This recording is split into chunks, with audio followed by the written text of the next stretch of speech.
Hello, welcome to the Media Club. I'm your host, Matt Deegan.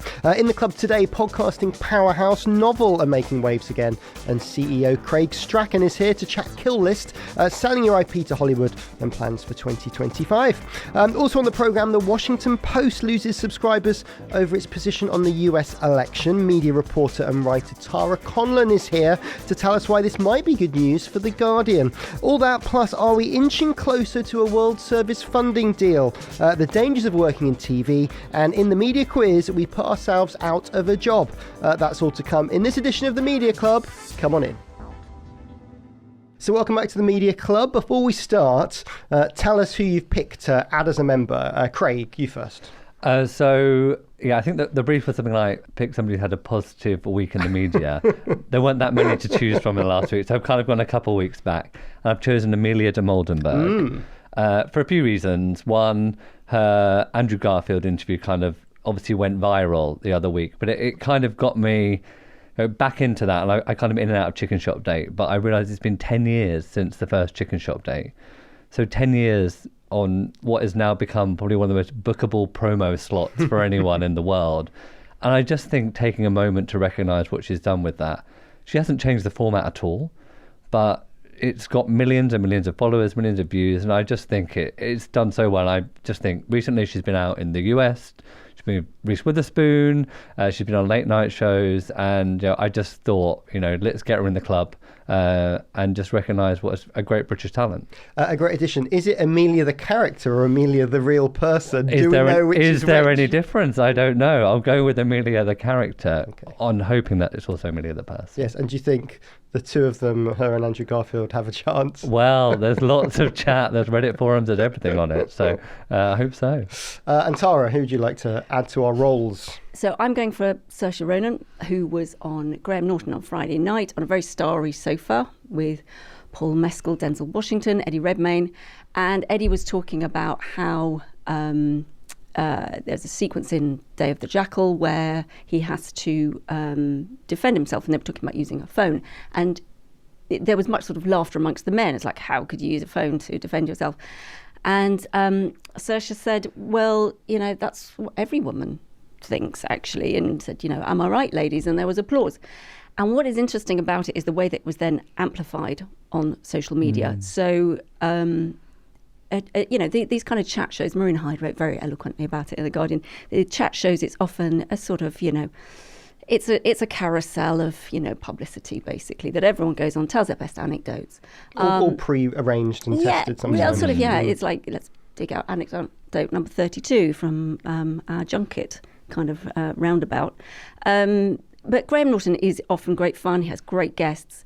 But this really cut through and said something about women's safety that resonated with the audience at the time and subsequently. And it'll be interesting to see how many people, tune in to Graham as well. I mean, Saoirse's very, very cool, married to Jack Loudon. They're a very cool couple. But she really said in quite a succinct way that put everyone's focus on the issue. There's two things there. One, bravery to say it. When a Hollywood star, you didn't have to say anything to raise those sorts of questions. And also that it was comfortable enough in that environment to do it, and there is something about that programme which perhaps brings that out. It was interesting. There were quite a few articles I noticed afterwards on things like Lad Bible and that, looking at, they had body language experts and they were looking at how she was sitting, and I've been thinking, how am I sitting now after that? And that she just sort of sat back, let them talk, let them joke, and then tried to speak a couple of times, but then came in with that line, and their body language, the men's body language, changed. So I thought that was quite interesting as well. Well, both of them great additions to the club. Right, last week we talked about the streamers' habit of cancelling new shows with good buzz about them, but now Channel 4 are at it too. Tara, you and I were at the Broadcasting Press Guild lunch this week talking to Channel 4's Ian Katz. He's the content boss there. What did he have to say about his drama series? The Gathering in particular. Well, he said it did well on streaming, not so well on linear, and essentially the new film boss at Channel 4, it wasn't his baby, so he's allowed his own slate. He has his own slate, his own priorities. which quite often happens with a series. You have someone new come in. Maybe if it had done better on linear, there are dramas which you can't ignore because of the audience that they get. But perhaps it just wasn't to his taste. It wasn't stand out enough for him. It's a great pedigree, well productions, interesting subject matter, but it was just obviously not for him. It was an interesting discussion with Ian about linear versus sort of on-demand or digital platforms. And there's a real dichotomy in sort of what they're doing on both. It's almost, because he talks a lot about linear, about Channel 4 streaming service, and about what they put on YouTube. And it's sort of running three different products. Yeah, in fact, they've got Channel 4.0 as well, haven't they? So which is their sort of YouTube youthy exactly. thing. And I think, off the top of my head, I think he said about 7% of the 16 to 34-year-olds, I think 16 to 34-year-olds, youngsters, were watching on linear, and then going up on a sliding scale up to 4.0, which is something like about 85%. So it's interesting to see. And I think their Hollyoaks viewing on YouTube is up sort of about 48%, I think. So it just shows where they're looking and how they are adjusting their mindset towards that. They have their fast forward strategy. And those kind of metrics are going to obviously inform what they're doing, because they are the young channel, but they're competing against TikTok, YouTube, who are the Channel 4s of their day in some way.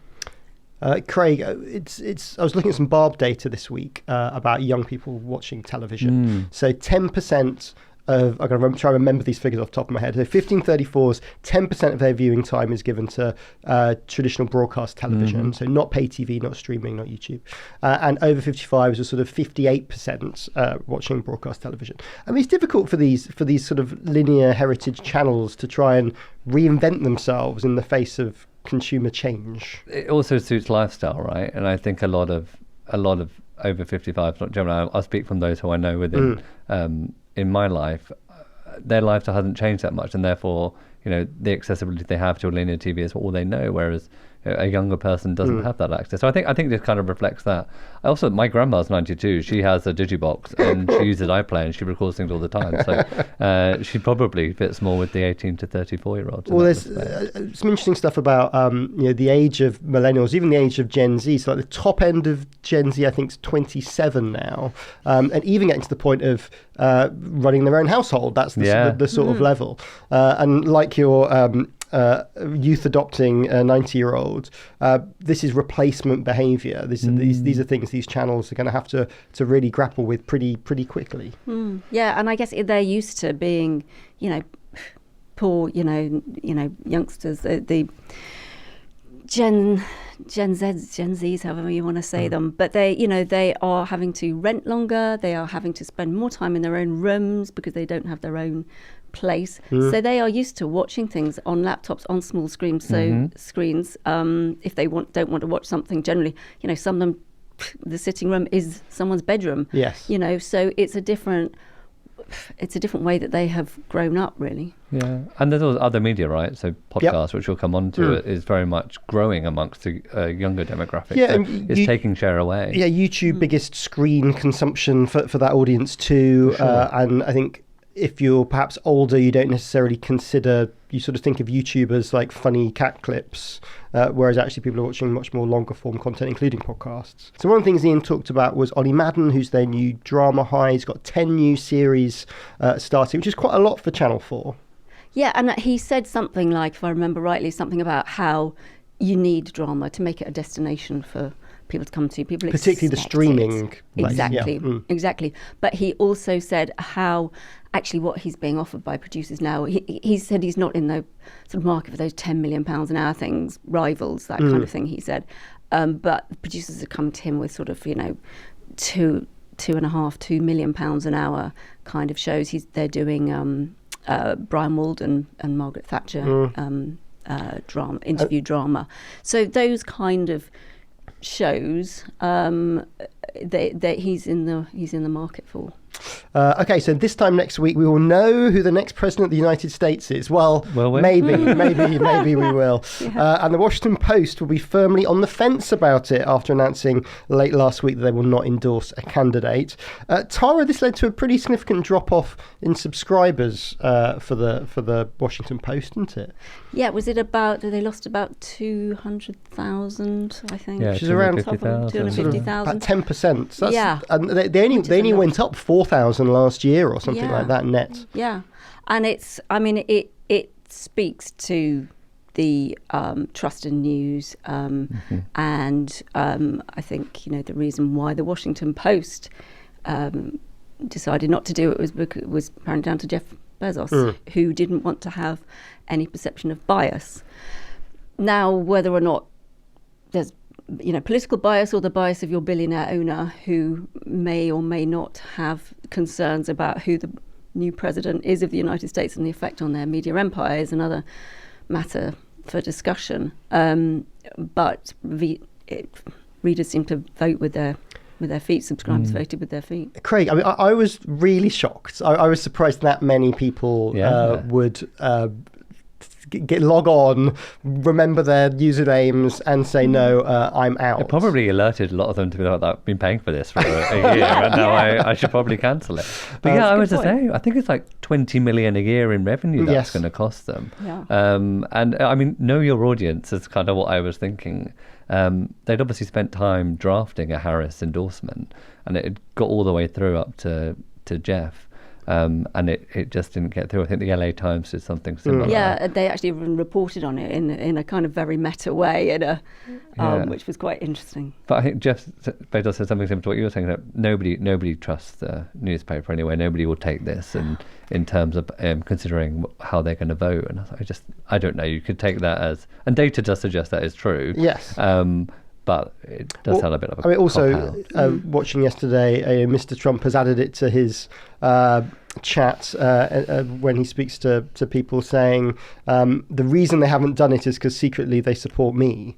I mean, they've sort of walked into another Trump trap. It's a total own goal. I mean, completely. And The Guardian put out, Betsy Reed, the editor in the US, put out a statement to subscribers and ended up getting $2 million, I think it was, £2 million, $2 million in support. So there is... it's not a bad return on an email. It's a very good return on an email.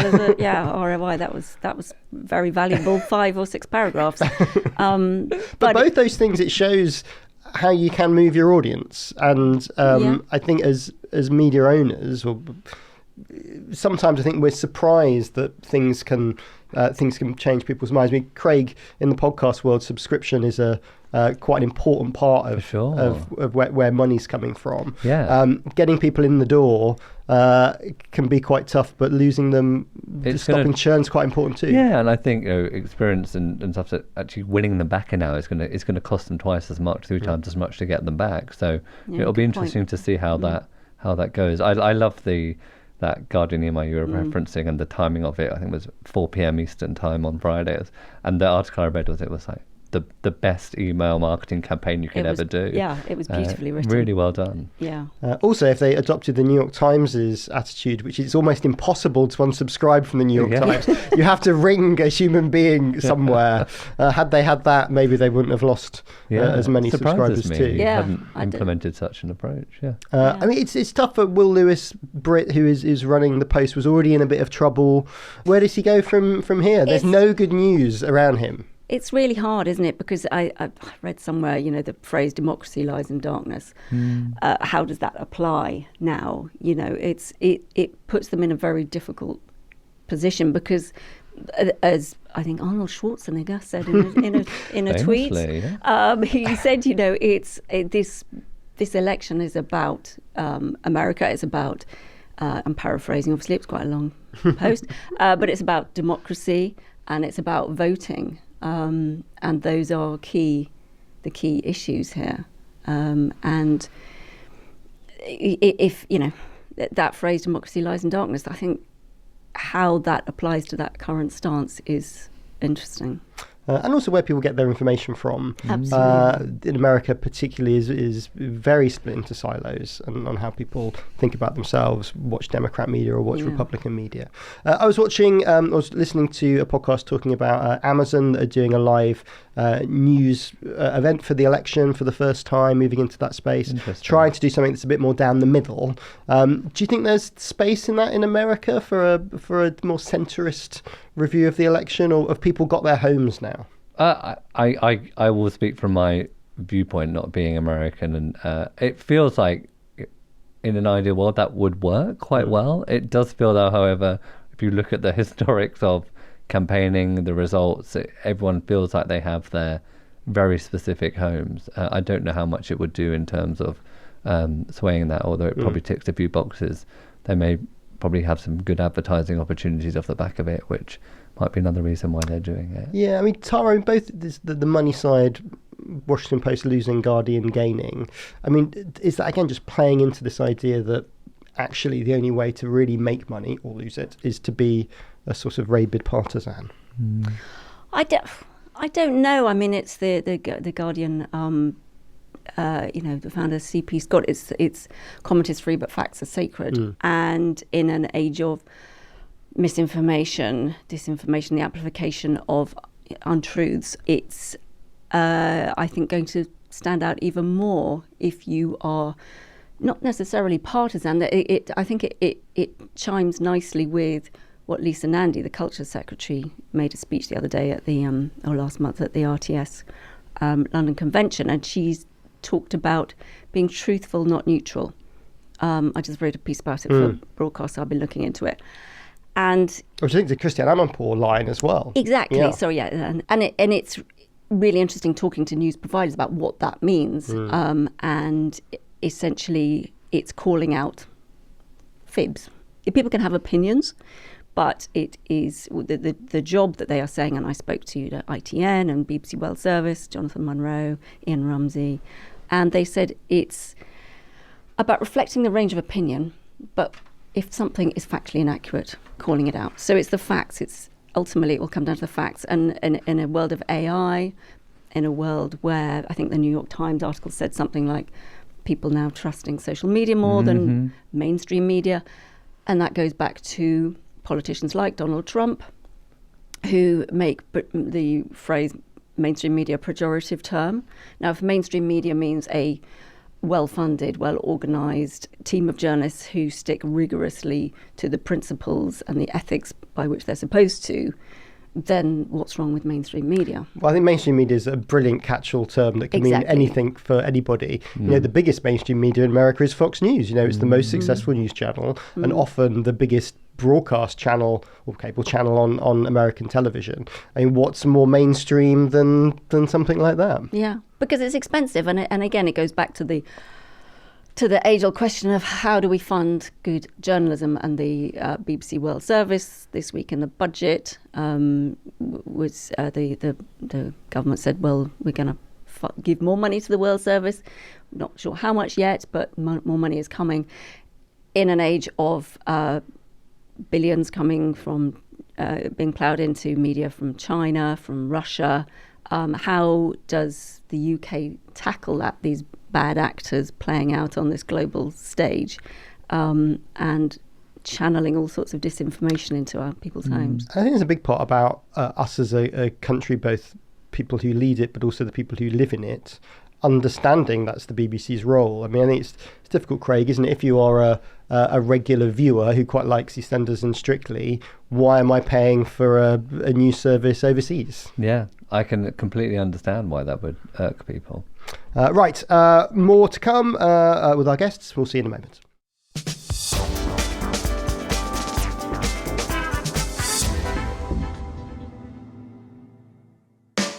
Hello Media Club listeners, Patrick here from Podcast Discovery, the podcast marketing company, where this week we've been talking about sprinkling some seasonal magic on your podcast promotion. You might have just missed Halloween, but that means it's time to start planning for Christmas right now. To speak to us about that or anything else to do with podcast marketing, head to podcastdiscovery.com. That's podcastdiscovery.com. Where do you listen to your podcasts? Maybe on the commute, in the car, or you might be watching me on your screen now. Hello. Here's a surprising fact. More people than ever are watching podcasts on YouTube. So if you're thinking about starting a podcast or already have one, adding a video element could open up a whole new audience. That's where PodShop comes in. With expert engineers, a purpose-built recording studio, and top-tier equipment, PodShop makes it easy to create high-quality video content that helps your podcast reach a wider audience. So whether you're new to podcasting or a seasoned pro, PodShop Studios is the perfect setting for your video podcast. And for a limited time, enjoy 25% off your first booking at PodShop Studios with the code Media Club. Don't miss out. Visit podshoponline.co.uk today and take your podcast to the next level. Welcome back. Here's what we've been talking about in the Media Club this week. Another respected audio indie is close to closure and has been seeking a rescue deal, the Media Club understands. No announcements have been made. And from one podcast giant to another, as Jordan North and William Hanson have bagged a sponsorship deal with Walker's Crisps. They're from Help I Sexted My Boss. Podcasters on TV Ads is a site not seen since Emma Gannon promoted Windows 10 about a decade ago. And GB News has been fined £100,000 for its Rishi Sunak interview in February. This is after Ofcom judged that it broke impartiality laws. GB News are going to contest the decision. GB News has been on the list for Ofcom for quite a while. It's rare for Ofcom to fine anybody. £100,000 is quite a slap on the wrist, Tara. Yeah, it is. I think their patience has finally run out. No, I'm being slightly unfair there, but there has been a lot of back and forth. How many investigations? 20 over 20 maybe. Anyway, yeah. I mean, I think it was last year. Ofcom fined CCTV, the Chinese news channel, Chinese news network, £100,000. It is rare. I mean, it's not like the days of years ago when they I think GMTV was fined $2 million, but for a news channel, it's not great. And the thing is, GB News has set themselves up as they've gone for this kind of oppositional stance with regard to Ofcom. I don't know if they're still doing it, but when I went down there and looked around, having been invited. I wasn't gate crashing. Yeah, for pure due impartiality reasons. I went down there, and their tech setup is impressive. Their studios are impressive, but they have this membership. Like many companies do now, they had a membership strategy. But in some of the emails that went out, it was don't silence us, don't let them silence us. And obviously it was at the bottom of the emails. So when they're having back and forth with Ofcom, I think some of those were, going to Ofcom as well. So it was very much freedom of speech, don't let them silence us, was the stance, them being regulation, but you have to play by the rules. It is popular, particularly in the north. It is popular up there, GB News, but it has to play by the rules. Well, I'd heard that internally they'd been sort of telling staff to really focus on following the rules because they didn't want any more adjudications. So. But at the same time, it's sort of it's a good marketing ploy for the channel. It fits in with the channel. Is £100,000 actually just good for the PR? Well, it's also stuff that's already happened, right? It's also they're coming out with new claims, which are going to be investigated. So I guess if it worked back then, it'll probably is another way to get people's attention. And I think there are a few more outstanding claims, right, or which are being investigated, which might again bring the brand to the fore. I was reading some of the replies to Ofcom's tweet yesterday, which included reference them being off communists, which made me laugh. I mean, sometimes you look at this and go, is the regulation a little old-fashioned? In a world where people can have YouTube channels or podcasts or anything else, this is it's a cable channel. It's not like big broadcast free-to-air stuff. I guess flipping it, you might argue that there should be more regulation in those other areas, and maybe there is a meeting in the middle of the two, but there's definitely examples of where there's no regulation, how that could be harmful. We'll see what happens with Ofcom. So Ofcom are not going to find them straight away, are they? No, I think they're waiting until the end of the judicial review. Yes. And then see what happens. This is GB News challenging Ofcom over the initial decision, even before they got to the fine. Yes, yeah. Okay, Craig, let's talk about Novel, your gaff. You've been at the company for 6 months now. 6 months. So feet under the table. How's it been going? It's a new experience for me. I came from a big kind of corporate background. You were Amazon I was at Amazon podcasts. Music before. Yeah. I was there for 8 years. And then kind of going into a startup is very different. I got into the first day. I was like, "Where's the reception?" They were like, "You just walk up the stairs." I was like, "There's a key to open the door." But I love it. Like it's such it's a culture that suits me, and the business has been a joy to work with. So a couple of big launches that have sort of happened and are happening. I've been hearing about Kill List from some of your colleagues for quite a long time. Yes. And it's finally got out the door. Yeah. If people don't know what the show is, tell them what Kill List So Kill List is, well, first of all, if you haven't listened to it, I don't know what you're doing. But it's like if you can listen to it on all platforms. We've been making this since 2020. It's essentially we have access through Kamala, our host, access to a Hitman for Hire website on the dark web, where we could see live kill orders coming in, and the team were essentially intercepting those orders, trying to pass them on to authorities, and then get in touch with those people who were being named in the kill orders. And it was sort of going to sort of like they were sort of scammers. Plot twist, the Hitman for Hire website was not real. Yeah. However, the people placing the orders did not know that. And so it's a very real threat for those people. If they hadn't have got any action off that website, who's to say that they wouldn't have gone somewhere else? They were probably to do looking it? for it to happen. Absolutely. Yes. So it was a 4-year investigation working with the FBI, Interpol, different authorities around the world.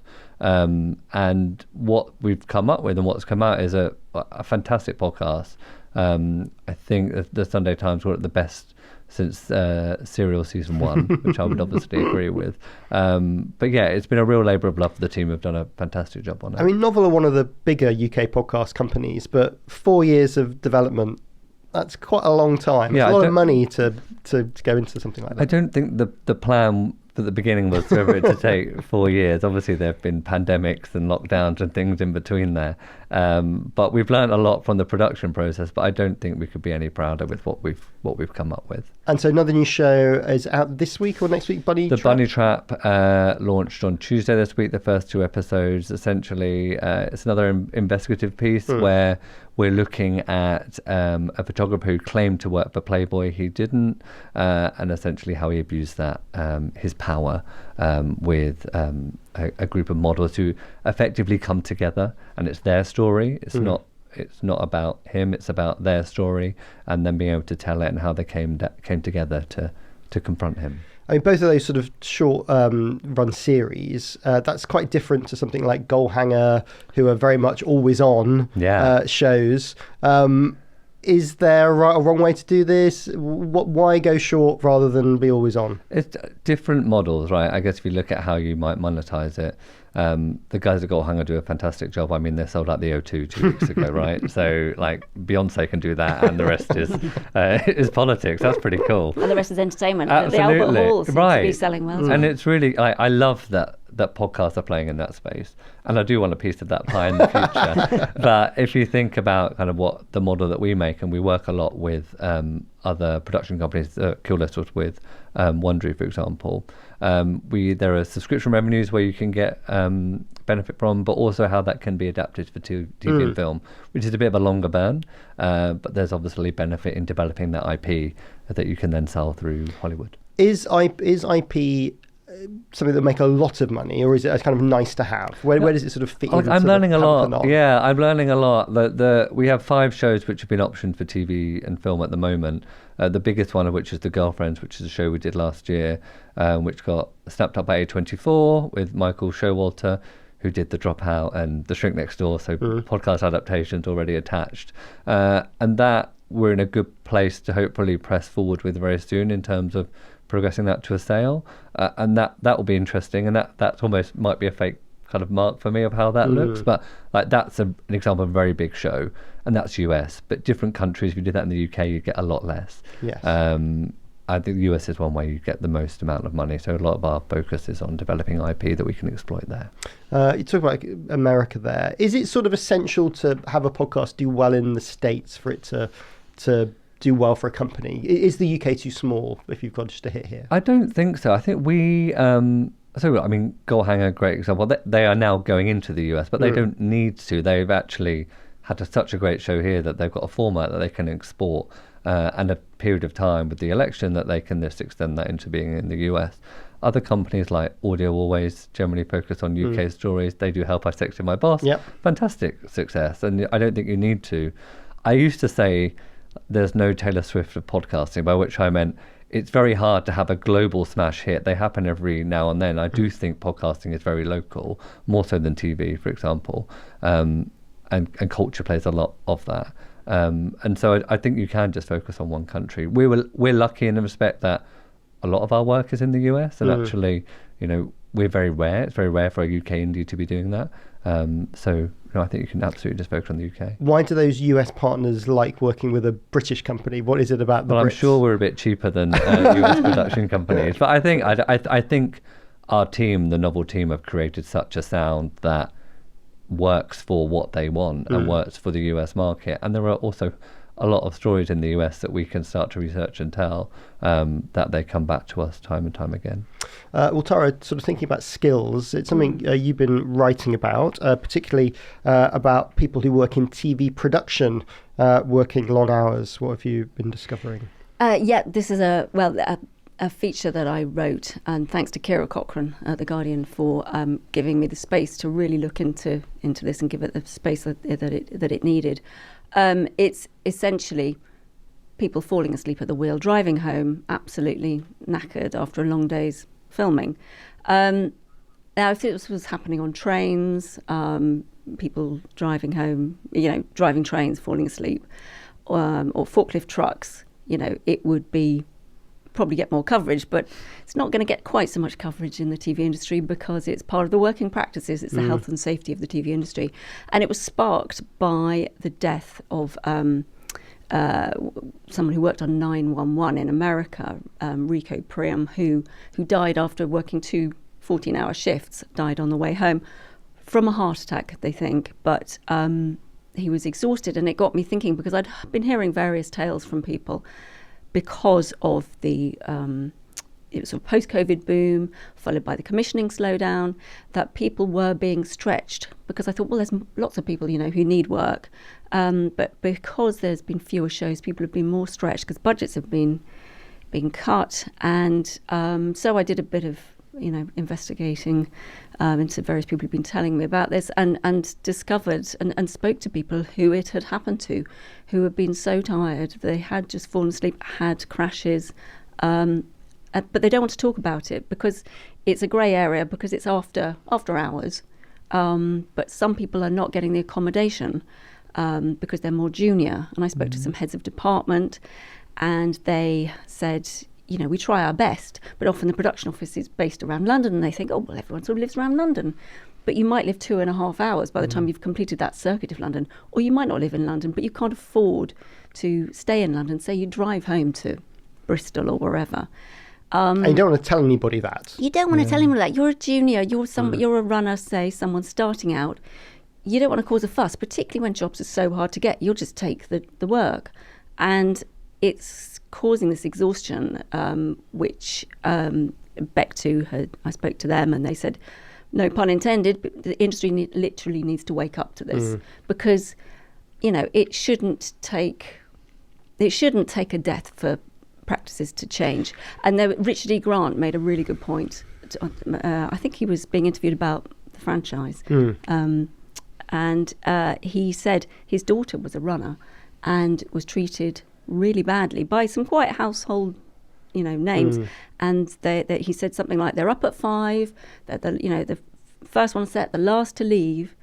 They get really tired, and it's a high pressure environment. Often decisions are being taken last minute by executives who are sometimes in America, thousands of miles away. Notes come through, and they're having to shift what is happening and make it happen like that at short notice. How much do you think this is?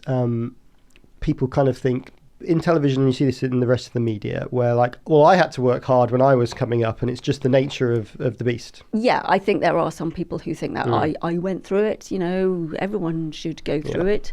But times have changed, and it's a multi-billion-pound industry. You know, the PAC's latest figures is £4 billion plus. You know, high-end TV. There's a lot more money. There are funds investing in the content creation space, multi-billion pounds. Some of that can go to fixing this issue, I think, before someone dies. And it's interesting, after the piece came out, I had the biggest reaction I think I've had to any story for quite a long time from people within the industry, from people saying, thank you for writing this. We are repeatedly bringing up this issue. I think also, and Beck too said this as well, that some of the working practices have changed coming over from America.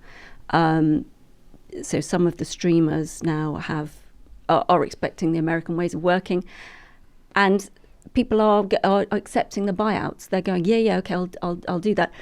I think it's all well and good to say, well, I did it, but there were different times back in the day. It wasn't a global streaming industry. It was a few broadcasters, and lots of them had staff jobs. These are freelancers. They've been squeezed. Their savings have gone because of COVID. Some of them who came into the industry when during the bubble are now going, well, where's all the work gone? The budget yesterday, I think Beck too and Equity was saying national insurance increases, so that will be potentially another hit for freelancers. It's a freelance-based industry these days, so it's not like it was in the old days. Craig, it's difficult. I mean, you run a production company. You've got a younger team as well as freelancers in there too. It's something. One, I think there's a bigger demand from the staff for companies to look after them more than perhaps when we were starting in the industry. Is that difficult to deal with, or is it just the cost of doing business now? I think it's the cost of doing business. I would rather be known for being a really great employer than for delivering a 1% improvement on a profit margin on a show. And on that is psychological safety as well, which is, some of the shows that we make are not particularly straightforward. And so it's really important that we're supporting the team with that as well. So we invest a lot in psychological evaluation for both the contributors, but also for our staff as well.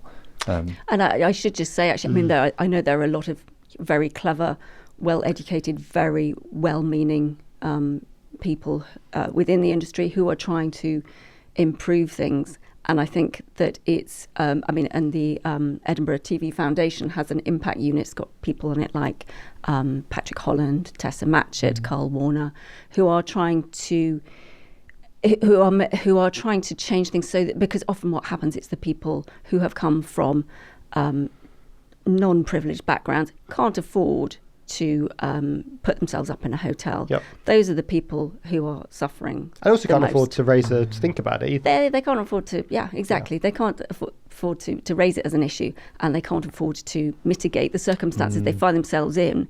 And those are the people who will leave the industry. And then the industry has an issue, again, about having a representation of voices across it.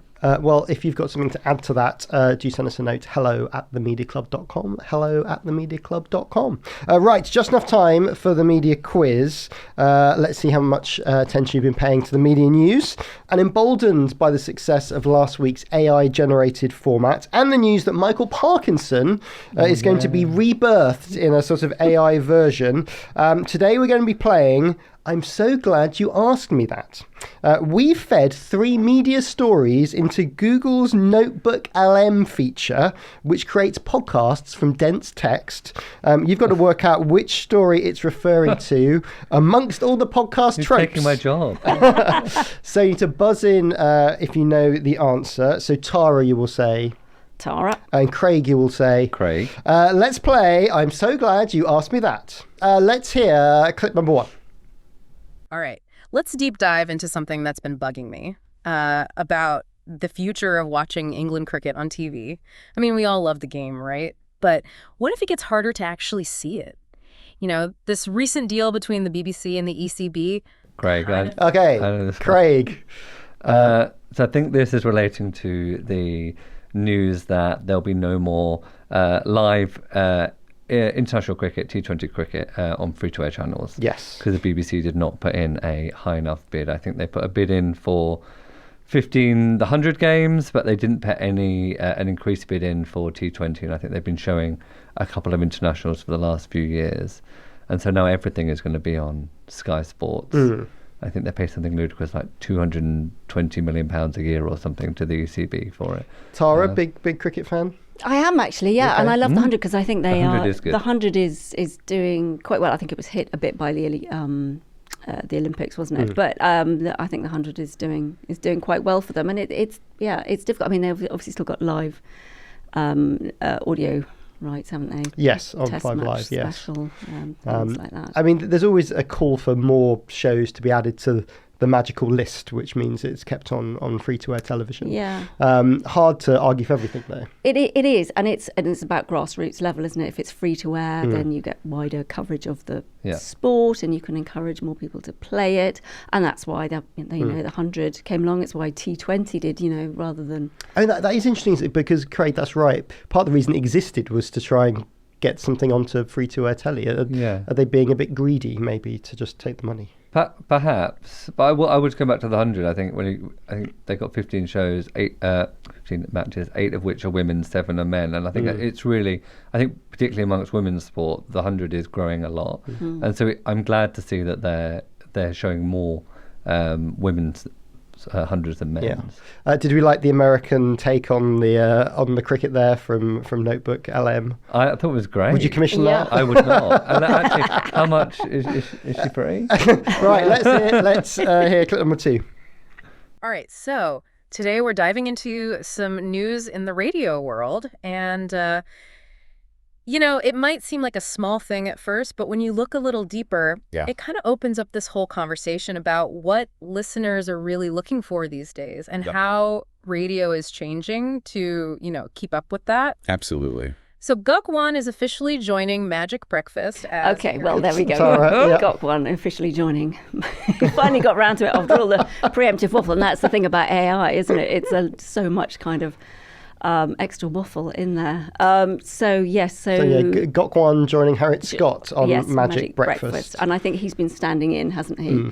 And he's now going to do it on a permanent basis. But I'm not sure of their latest listener numbers. Do you? I think because Ronan Keating, I think, did it before. Yes, yeah, he left last summer, didn't he? And I think they saw a big drop in listeners. So maybe Gok's been doing some good numbers, and hopefully they'll bring it back. Yeah, Magic's definitely not had a great year, and I think they're changing a few things. Some of the music's changed, and addition for Gok1. Do you think Gok1's a good addition?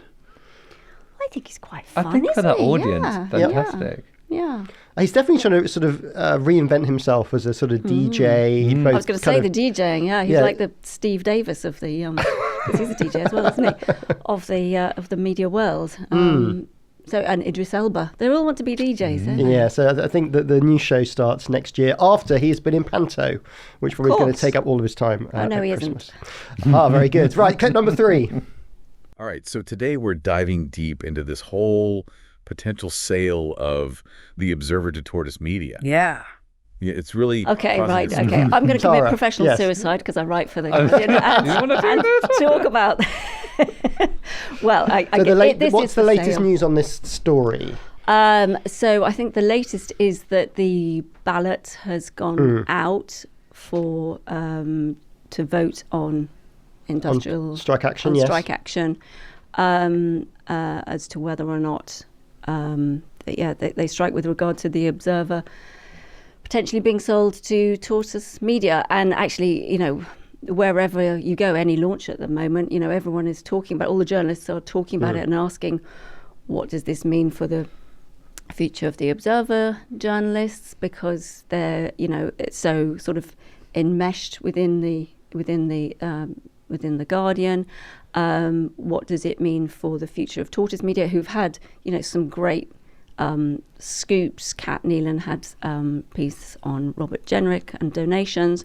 They had the Neil Gaiman story. They've had some great scoops. Great podcasts as well. Some great podcasts. And again, it comes back to the funding of it. I mean, people are saying, is this a brand strategy move, because the Guardian is doing so well globally, but it's focusing on that Guardian name, How much do you think it's come from sort of shock for the staff at the paper?